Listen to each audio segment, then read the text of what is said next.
Au début des temps, le monde était pur, non pollué par le péché. Mais la tentation attendait dans l'ombre sous la forme d'un serpent. Quand l'homme a succombé à la tentation, la chute de l'humanité a commencé. Avec cette chute a commencé la bataille de l'humanité contre le péché.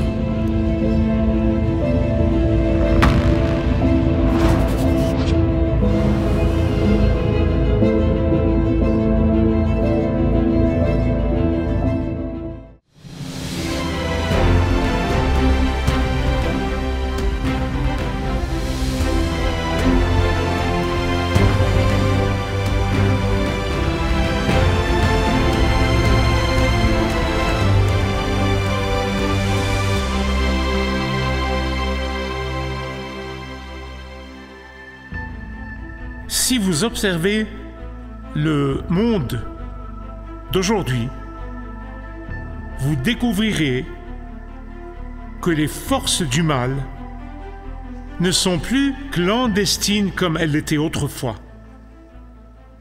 Les forces du mal ne sont plus invisibles. Les forces du mal ne sont plus cachées et invisibles comme elles l'étaient autrefois. Elles opèrent désormais au grand jour. Ces forces du mal sont les soldats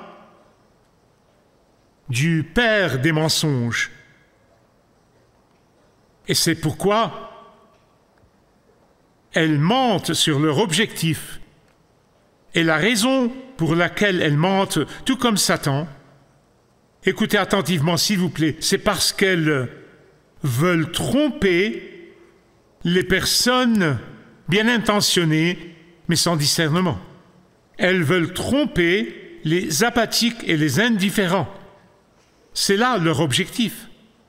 Tout au long de la série de messages que je commence aujourd'hui, je vais vous révéler la tromperie satanique puissante, la guerre invisible, car elle est invisible pour la plupart des gens, pas pour les croyants. Les tromperies sataniques que nous subissons aujourd'hui sont les mêmes vieilles formules que Satan a utilisées avec Adam et Ève dans le jardin d'Éden.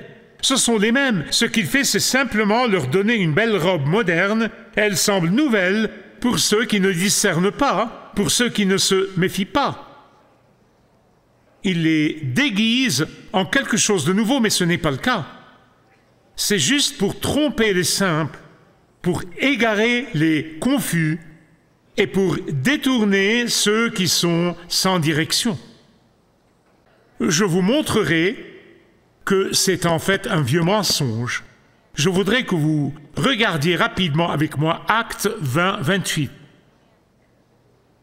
Paul s'adresse aux dirigeants de l'église d'Éphèse. Je suis allé à Éphèse, elle s'appelle aujourd'hui Izmir. Voici ce qu'il a dit. Faites donc bien attention.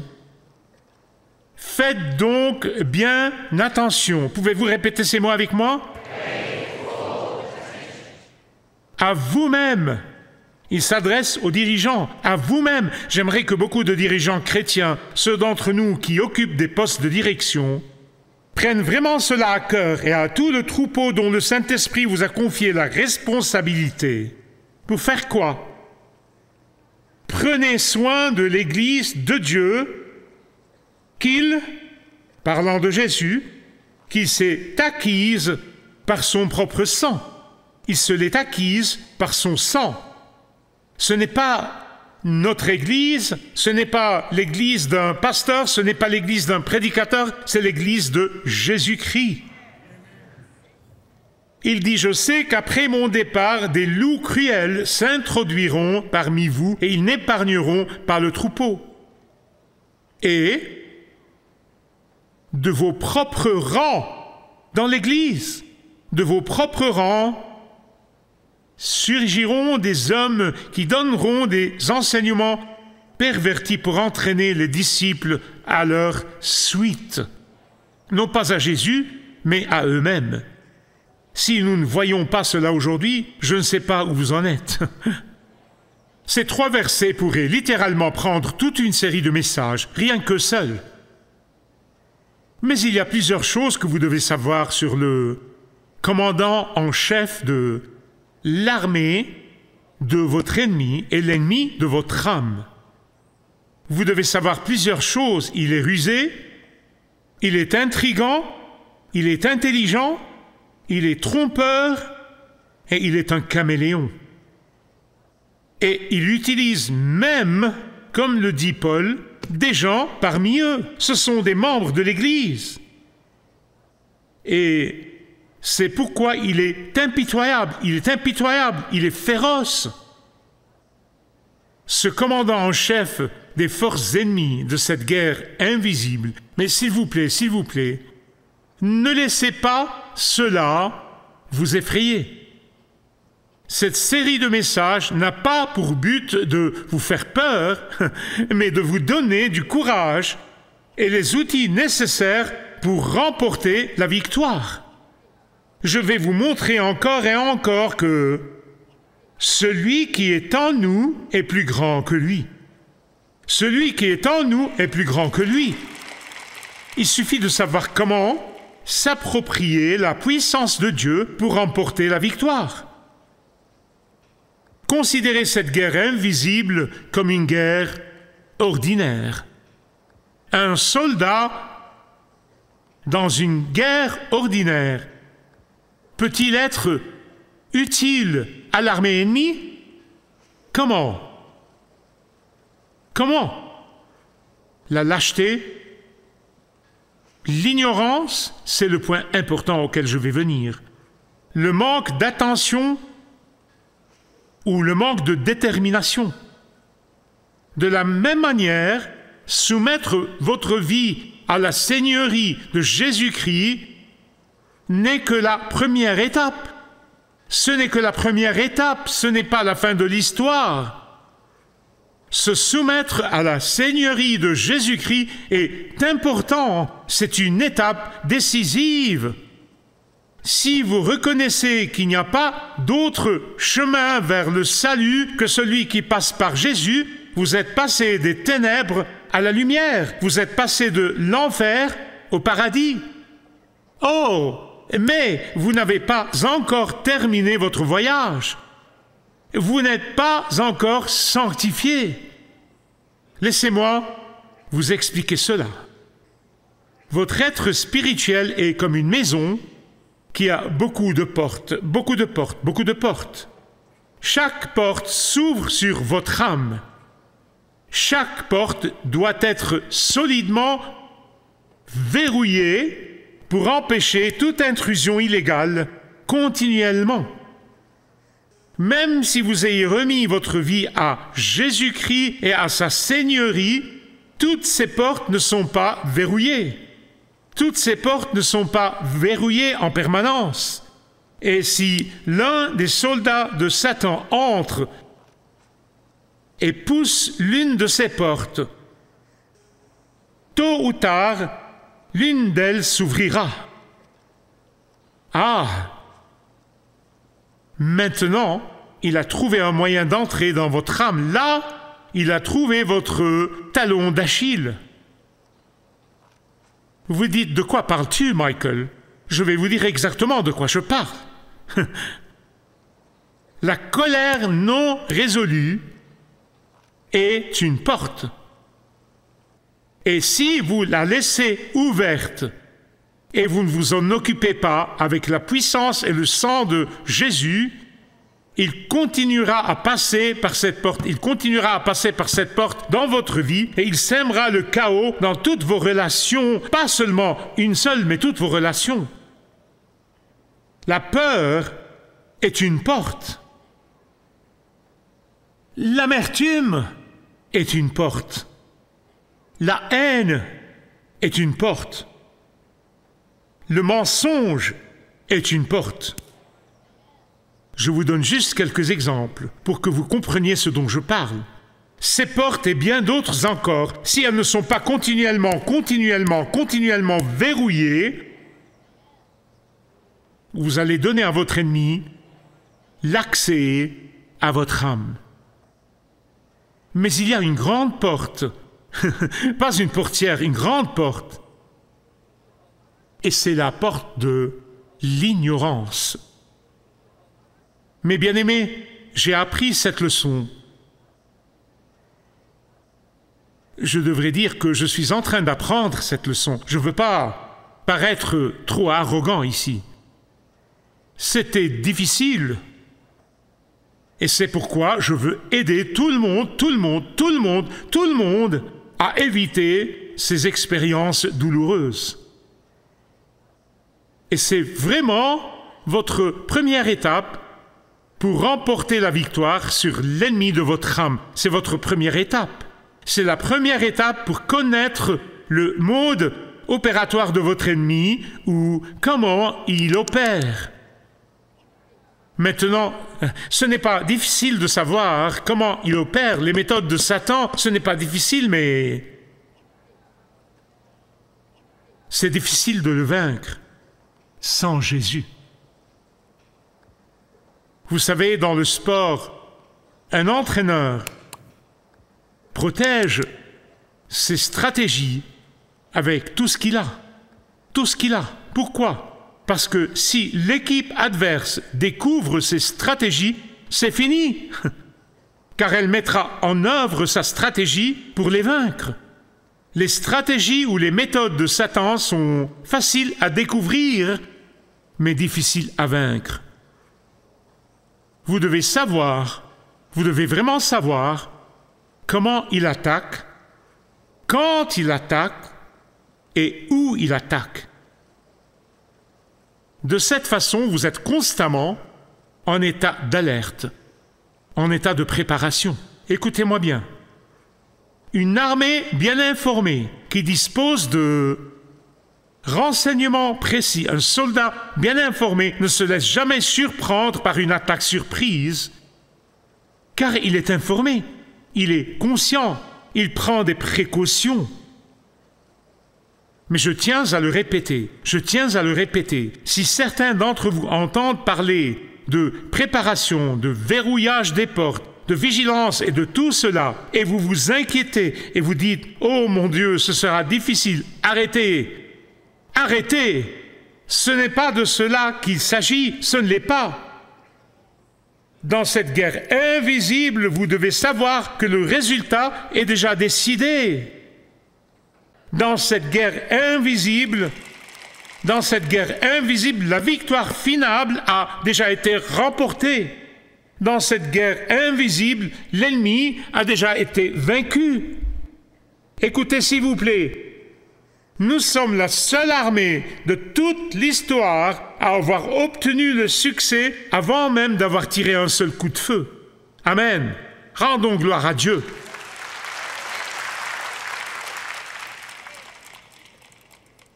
Eh bien, quelqu'un dirait, eh bien, Michael, je n'ai pas peur du diable.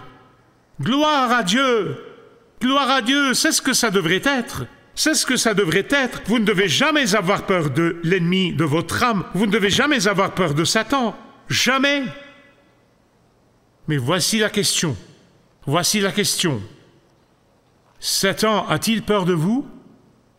Satan a-t-il peur de vous? C'est vraiment plus important. Je veux dire, pensez-y. A-t-il peur de vous? C'est une question bien plus importante. Qu'avez-vous fait récemment pour effrayer le diable? Quelle victoire avez-vous remportée pour le faire fuir et se mettre à l'abri? Je vous promets que le diable ne veut pas que certains d'entre vous écoutent la suite de ce message. En fait, je pense que le diable va essayer d'empêcher certains d'entre vous d'écouter la suite de cette série. Je vous le promets. Pourquoi? Parce qu'il sait que vous allez recevoir les outils nécessaires pour le vaincre. Et il fera donc tout ce qui est en son pouvoir pour vous empêcher d'être vigilant, conscient de ses ruses, de ses tactiques, de son mode opératoire. Question.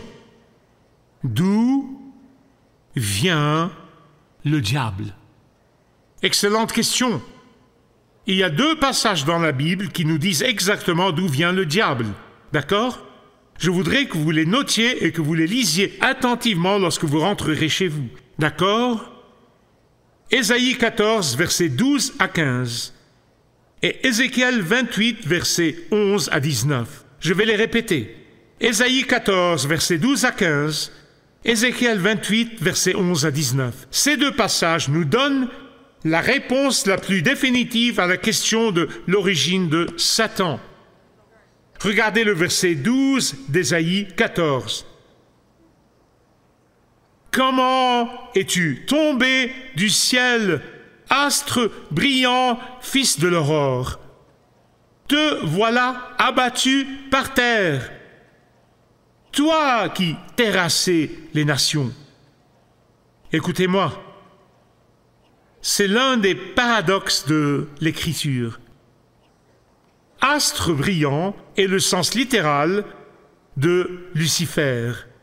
Ça pourrait aussi être porteur de lumière ou personne brillante.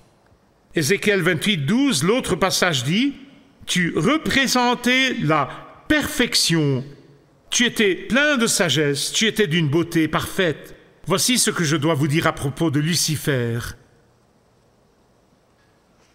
Il était l'un des serviteurs principaux du Seigneur Dieu dans les cieux. Il fait partie des êtres angéliques créés. Verset 14 d'Ézéchiel 28. Tu étais un chérubin protecteur oint. Ah, mais vous devez vous souvenir de ceci. La lumière de Lucifer était la lumière d'un miroir. Vous savez comment parfois, lorsque le soleil se reflète sur un miroir, vous voyez la lumière sortir du miroir. C'est une réflexion, pas une lumière originale. Pourquoi est-ce que je dis cela? Ce n'est pas une torche, c'est un reflet. Car sa lumière ne provenait jamais de lui. Il était si proche du trône de Dieu qu'il reflétait la lumière de Dieu. Et n'oubliez jamais que Lucifer travaillait au plus haut niveau du ciel. Et tandis que Moïse devait se couvrir le visage lorsqu'il se trouvait dans la présence de Dieu, Lucifer n'avait pas à le faire. Lucifer pouvait regarder le trône de Dieu. Lucifer pouvait louer, adorer et vénérer Dieu. Oh, mes bien-aimés, écoutez-moi. C'est ce qui fait de Satan un adversaire rusé et dangereux pour nous, les humains, si nous l'affrontons seuls. N'essayez jamais de l'affronter seul. Il existe depuis très longtemps et il connaît toutes les ruses. Vous ne pouvez l'affronter qu'avec Jésus. Ne l'affrontez qu'avec la puissance du Saint-Esprit. Qu'est-il arrivé à Lucifer? Eh bien, non seulement était-il beau, parfait, sage, et servait-il dans la salle du trône de Dieu, mais Dieu lui avait également donné un pouvoir exécutif. Pensez-y de cette façon. Vous tous dirigeants d'entreprise, pensez-y. Dieu lui a donné un pouvoir exécutif. Question. Combien d'autres personnes travaillaient pour lui? Eh bien, comme le diraient les enfants, des milliards. Nous ne le savons pas. Il aurait pu y en avoir des milliards ou des trillions. Nous ne savons pas. Il y avait d'innombrables êtres angéliques. Un tiers d'entre eux l'ont suivi dans sa folie et il a voulu mener un coup d'État. Il voulait essentiellement mener un coup d'État et détrôner Dieu pour s'asseoir sur le trône et recevoir l'adoration. C'est vraiment le but de tout cela. Il voulait être adoré à l'époque, il veut être adoré aujourd'hui. Son ego était incontrôlable. Il voulait détrôner Dieu et prendre sa place. Remplacer Dieu, c'est ce que des millions et des millions de personnes essayent de faire chaque jour. Elles essayent de se mettre à la place de Dieu. Mais écoutez, ce n'est pas seulement irrationnel, c'est impossible. Dans Ésaïe 14, 13, s'adressant à Satan, il est écrit « Tu pensais, je monterai jusqu'au ciel, je dresserai mon siège royal au-dessus des étoiles de Dieu, je m'installerai sur la montagne où les dieux se réunissent. » En fait, dans ces deux versets, je, 5 fois. 5 fois. Lucifer est devenu si fier de sa beauté, de son intelligence, de ses capacités et de ses réalisations qu'il n'a pas reconnu que tout ce qu'il avait venait de Dieu. Et sans Dieu, il n'était rien. En fait, il était moins que rien. Si vous oubliez tout ce que j'ai dit, s'il vous plaît, n'oubliez pas cette dernière chose. J'arrive à la fin. Le péché de Lucifer a été reproduit encore et encore et encore et encore des milliards de fois, encore et encore, chaque jour. Mais voici ce que je vais vous dire. Je pourrais pleurer, je pourrais vraiment pleurer. Pire que tout cela, le péché de Satan se reproduit parmi les chrétiens lorsqu'ils tombent dans le piège de ses mensonges. Vous voyez, c'est l'orgueil qui a fait chasser Satan du ciel. Et l'orgueil a détruit de nombreux dirigeants d'église. Pourquoi? Parce que si vous n'êtes pas conscient du péché de l'orgueil, et vous ne vous en repentez pas constamment, il détruira votre jugement. Il vous fera convoiter des choses auxquelles vous n'avez pas droit. Il vous éloignera de Dieu. Quelle que soit la forme d'orgueil que le Seigneur vous révélera dans votre vie, remettez-la lui. Remettez-la lui et continuez à la lui remettre. Continuez à la lui remettre. Sinon, vous ouvrirez grand la porte à Satan et il entrera par l'une des portes dont j'ai parlé.